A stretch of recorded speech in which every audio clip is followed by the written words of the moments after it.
But మీ ప్రయాణంలో ఒకసారి వెనక్కి తిరిగి చూసుకుంటే మీది తక్కువ అంటే when compared to other senior most writers in the film industry మీది ఇంకొంచెం స్మాల్ జర్నీయే టు మై అకౌంట్. కానీ మీరు రాసినవి మీరు చేసినవి మామూలువి కావు. గట్టిగా మాట్లాడు అంటే చరిత్ర గతిని మార్చేసే సినిమాలు, లేకపోతే బాక్స్ ఆఫీస్ని అట్నుంచి తిప్పిన సినిమాలు రాశారు మీరు. ఈ ప్రయాణంలో మీరు కనుక ఒక్కసారి వెనక్కి తిరిగి చూస్తే what is the toughest period for you అండి యాజ్ అ రైటర్? మిమ్మల్ని మీరు ప్రూవ్ చేసుకోవాలి, నిలబడాలి, నిలబడిన తర్వాత సక్సెస్ ని హ్యాండిల్ చేయాలి. అదే సార్, నేను చెప్తే కొంచెం అతిశయోక్తిగా అనుకుంటారు, కానీ నేను ఎప్పుడు అసలు టెన్షన్ తీసుకోలేదండి. నా మీద నాకు నమ్మకం ఉంది 100%. నాకు మంచి అవకాశాలు వస్తాయి, నా భవిష్యత్తు బాగుంటుంది అనేటువంటి ఒక కాన్ఫిడెన్స్ ఉంది. నేను ఎప్పుడు టెన్షన్ పడలా. నా లైఫ్లో సమస్యల్ని ఫేస్ చేసిన సందర్భం ఉందేమో తప్ప ఏ సమస్య నన్ను కష్టపెట్టలా. బాగుంది. మనం కష్టాన్ని తీసుకుంటే కదా సార్ అది కష్టం అయ్యేది. ఎప్పుడు కష్టం అవుతుంది? మనం కష్టం అని ఫీల్ అయితే కష్టం అవుతుంది. సమస్యలు తీసుకోవడం అనేది నాకు అలవాటే. అసలు సమస్య లేకపోతే మనం చచ్చిపోయినట్లు లెక్క. కరెక్ట్, అంతే కదా. అవును. ఇప్పుడు ఏదో ఒక సమస్య ఉండాలి, మన బ్రెయిన్కి పని చెప్తా ఉండాలి, అది మనం సాల్వ్ చేయగలగాలి. అది సాల్వ్ చేయడం కోసం మనం ఏమేం చేయాలి ఏంటనేది ఒక పక్క నుంచి ఆ ప్రాసెస్ జరుగుతూ ఉండాలి. అవునులేండి. అందుకే నేను సమస్యని ఫేస్ చేశాను తప్ప ఇప్పుడు కష్టం. అంటే ఏం సమస్యలు ఫేస్ చేశారండి మీరు ఇన్ జనరల్ గా? అదే ఇప్పుడు మామూలు పైకి రావడం కోసం. అంటే కొన్ని చోట్ల మీరు అన్నట్టుగా సమస్య వస్తుంది, దాన్ని మెల్లిగా తెలివితేటలనండి లేకపోతే ఓపిక సంయమనయో 100 లక్షలు చెప్తారు, అవన్నీ పెట్టుకుని బయటకు వచ్చేస్తారు అనుకో. బట్ కొన్ని సందర్భాల్లో కొన్ని సమయాల్లో కొన్ని సమస్యలు మాత్రం అసలు ఊపిరి ఆడనివ్వు, ఊరేస్తాయి. అలాంటి సందర్భాలు మీకు ఏమైనా వచ్చాయి? అసలు అలాంటివి లేనే లేవా మీకు? లేవండి, ప్రధాన లేవు. ఓ, ఇంకేముంటాయి? ఇప్పుడు మీకు మీకు ఏది సమస్య కాదంటున్నారు కాబట్టి మిమ్మల్ని ప్రశ్నించడమే నాకు సమస్య. ఎందుకంటే మీరు ప్రతిదాన్ని నవ్వుతూ ఆడుతూ పాడుతూ తీసుకుని రాసే మనిషి కాబట్టి. అయ్యో, అసలు అవకాశాల కోసం వెతుకుతూ విపరీతంగా స్ట్రగుల్స్ అనుభవిస్తున్న టైంలో కూడా ఆకలి రాజ్యంలో కమలాసంగా ఫీల్ అయ్యేవాడిని. అబ్బో, అవన్నీ అడ్వెంచర్స్గా ఫీల్ అయ్యేవాడిని తప్ప కష్టాలుగా ఫీల్ అయ్యేవాడిని కాదు. నాకు కూడా ఆ సినిమాలో లాగా ఆకలితో పడుకునే అవకాశం వచ్చింది. అమ్మా, మీరు మామూలు కాదు, దుర్మార్గులు మీరు. తప్ప వరాలు పొందిన రాక్షసుడు మీరు, అంతే. ఏమో, ఎందుకంటే అలా అనుకోవడం అన్నది, అలాంటి సందర్భాలు వస్తే మాట్లాడే మాటలు చాలా వేరేగా ఉంటాయండి. కొంతమంది మాట్లాడతారు కదా, అసలు మేము నిద్ర లేని రాత్రులు గడిపాం, పిడికిలి భోజనం లేక. అలాంటి నిద్ర లేని రాత్రులు నేను గడపలేదు. పనిలో నిద్ర లేని రాత్రులు గడిపిన సందర్భాలు ఉన్నాయో తప్ప ఉత్తుకుత్తునే నిద్ర లేకుండా.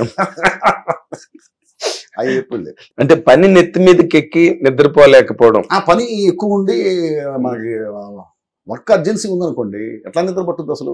ఎగ్జాక్ట్లీ. అలాంటి పీరియడ్ ఎప్పటి నుంచి స్టార్ట్ అయింది సార్ మీకు? ఏ సినిమా నుంచి స్టార్ట్ అయింది? నాకు గోపాల నుంచి బాగా మంచి అవకాశాలు వచ్చినాయండి. నా ఫస్ట్ సినిమా కృష్ణవందే జగద్గురు నాకు మంచి పేరు తీసుకొచ్చింది. అవును, చాలా మంచి పేరు వచ్చింది. బట్ ఆ తర్వాత 2 years గ్యాప్ వచ్చింది నాకు. ఎందుకు అంటే నాకు హ్యాండిల్ చేయడం చేత కాక అయి ఉండొచ్చు. కొన్ని అవకాశాలు వచ్చి వెళ్ళిపోయినాయి, కొన్ని రాసే అవకాశం వచ్చి కూడా వెళ్ళిపోయినాయి. కొన్ని ఏంటంటే నాకు ఇప్పుడు సపోజ్ ఏదైనా సబ్జెక్ట్ చెప్పాను అనుకోండి, అది నచ్చకపోతే నచ్చలేదని చెప్పే విధానం ఒకటి ఉంటుంది. అవును, నాకు అప్పటికి తెలియదు, మొహమే చెప్పేసేవాడిని. ఏంటి సార్ ఇది ఆడదండి, వాళ్ళు అవతల హర్ట్ అవుతారు కదా. మీకు ఎందుకు ఆడుతుందో ఆడదో మీ పని మీరు చేసుకోవాలిగా, అంతే కదా. సో అట్లాగా కొన్ని పోయినాయి, కొన్ని ఒక్కొక్కదానికి ఒక్కొక్క కారణం. అంటే లౌక్యం లేకపోవడం, లౌక్యం లేకపోవడం కానివ్వండి, వచ్చిన మంచి పేరుని హ్యాండిల్ చేయడం చేత కాకపోవడం కానీ. సో 2 years నా గ్యాప్ వచ్చింది. అది ఈ 2 years లో కూడా పని చేయకుండా అయితే నేను లేదు, సీరియల్స్ రాస్తూనే ఉన్నా. ఓ పక్కన సీరియల్స్ రాస్తూనే ఉన్నా, అక్కడ బిజీగా ఉన్నా. సో అప్పుడు నాకు గోపాల అవకాశం వచ్చింది. సురేష్ బాబు అవకాశం ఇచ్చారు. అక్కడి నుంచి ఇప్పటిదాకా నేను అసలు వెనక్కి తిరిగి చూసుకున్న సందర్భం లేదు. అవునా? అంతే. 2015లో ఆ సంవత్సరమే గోపాల, ఆ నెక్స్ట్ మంత్ రిలీజ్ అయింది మళ్ళీ ఇది రాని రోజు. ఆ సంవత్సరమే కంచె, రాజుగారి గది, మొత్తం ఇక ఆ సంవత్సరం అక్కడి నుంచి దుమ్ము లేపేశారు.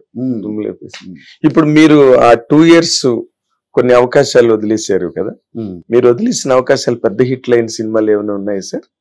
ఇంకోళ్ళు రాసి ఎందుకు లేవు సార్, నాకు ఈ అవకాశం ఎందుకు పోయిందో ఏంటో తెలియదు కానీ బాహుబలి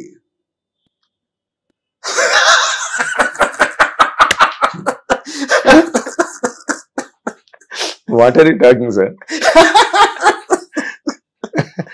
బాహుబలి ఫస్ట్ నాతో మాట్లాడారు.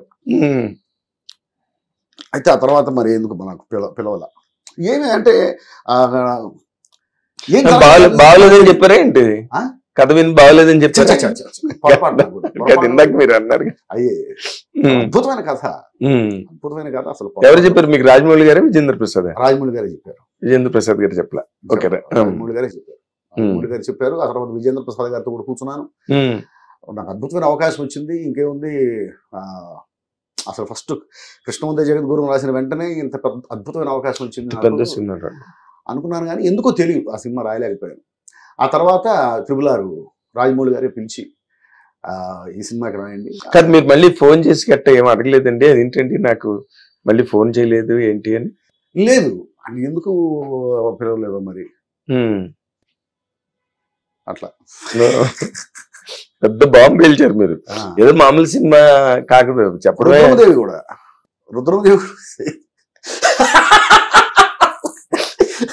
చాలా విచిత్రమైన విషయం చెప్పనా, మీరు రాసినవి పెద్ద సినిమాలే, రాయకుండా మిస్ అయినవి పెద్ద సినిమాలే. మీ దృష్టిలో, మీ ప్రయాణంలో నేను రాసిన అతి చిన్న సినిమా ఏదని చెప్పాలంటే ఏం చెప్తారు సార్? చిన్న సినిమా అని ఏది చెప్పండి సార్. చిన్న సినిమా అని ఎందుకంటే రిలీజ్ అయిన తర్వాత హిట్ అయితే పెద్ద సినిమాలు, రిలీజ్ అయిన తర్వాత ఫ్లాప్ అయితే నేను అనుకోవటం అది ఎంత పెద్ద బడ్జెట్తో తీసినా సరే చిన్న సినిమానే అది. అంతే తప్ప బడ్జెట్ బట్టి, సబ్జెక్ట్ని బట్టి బడ్జెట్ ఉంటుంది, అంతే కదా సార్. సబ్జెక్ట్ బట్టి బడ్జెట్ ఉంటుంది. నేను గమనం సినిమాకి రాశాను. గమనం చాలా తక్కువ బడ్జెట్, అదే అమ్మాయి డైరెక్టర్, లేడీ డైరెక్టర్.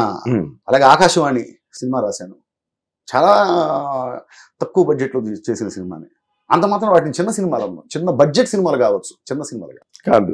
కానీ ఒక చోట అంటే టెక్నికల్ గా ఇందులో ఒక పాయింట్ ఉంది సార్.